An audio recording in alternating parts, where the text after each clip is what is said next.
visualiser ceci, puisque le concepteur a désormais la possibilité de modéliser des dalles alvéolaires bidirectionnelles. Alors ici, cette image en fait est tirée d'un fabricant avec lequel nous avons élaboré ce type de calcul. Hein. Eux ont l'expérience de chantier et nous avons l'expérience de calcul.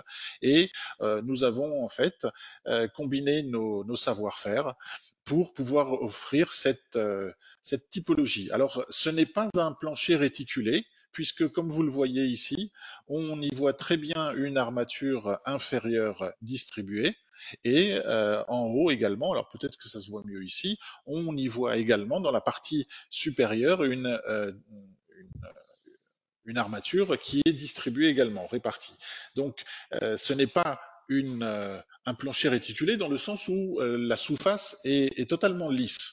Et donc, au niveau du programme, ici, je vous propose de le réaliser sur ce plancher. Alors, vous voyez que j'y ai laissé que les poutres du pourtour. Alors, j'y ai mis quelques dalles pleines, hein, puisque c'est au niveau du calcul, ça ressemble énormément à une dalle pleine, mais c'est une dalle pleine allégée. Alors, vous allez sur plancher, vous avez une nouvelle option qui est dalle alvéolaire bidirectionnelle, introduire. Alors vous voyez que ici vous pourriez choisir le fabricant. Alors pour l'instant il faudrait rentrer sur OpenBeam Database et importer son catalogue. Vous êtes guidé chaque fois que vous allez choisir un type de plancher, eh bien, vous aurez les recommandations de l'expérience de ce fabricant.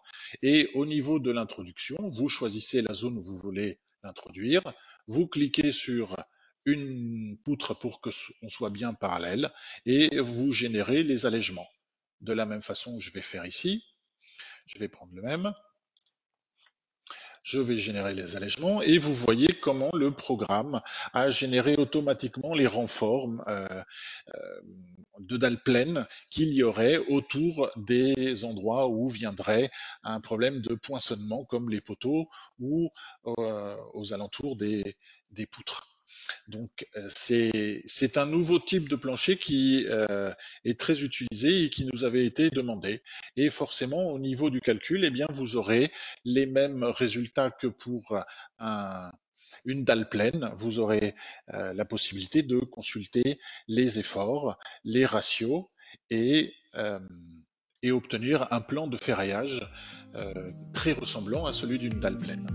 Donc voilà, ça c'est un nouveau module qui nous avait été demandé